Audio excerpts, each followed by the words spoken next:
coming into a turn with some speed, most of the times you'll need to slow down. In that case, the procedure will be brake before entering the turn. In the turn itself, keep your foot over the brake in case you need to brake in an emergency, but don't brake or brake very lightly. Then when exiting the turn, start accelerating just a bit before your car is straight. You should have adjusted your speed before entering the turn so that you don't need to brake in the turn itself. So brake before the turn, release in the turn itself, accelerate while exiting the turn.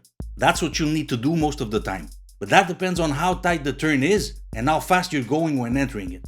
If you're approaching the turn already at the speed you should have in the turn itself, you won't need to slow down.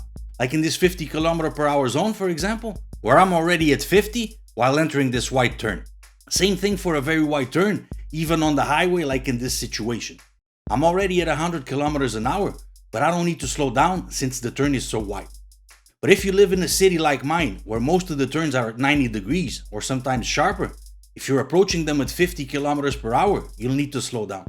The tighter the turn, the more you'll need to slow down. And if you're approaching it slower than the turn speed, like after having stopped, obviously you'll have to accelerate a bit. So when do you need to brake, accelerate, or do nothing? It depends on how tight the turn is and at what speed you're entering it. Now this being said, at what speed exactly should we take the turns?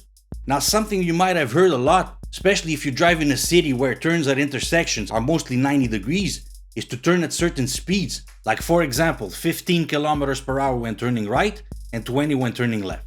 The thing is, that will depend on a few things, like the width of the intersection for example.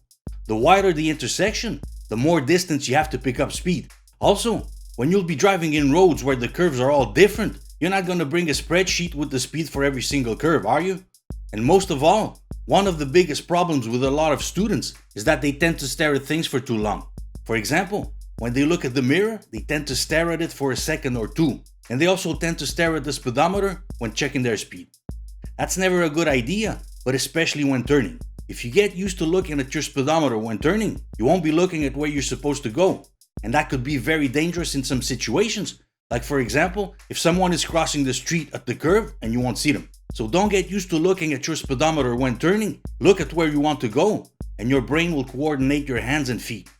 It might take a few practices before you get the hang of it, but once you do, you'll be able to take on any curve at any angle. If you do want to look at the speedometer to get a feel for your speed, do it quickly. Just a few quick glances at it before the turn and get back to looking at where you need to go.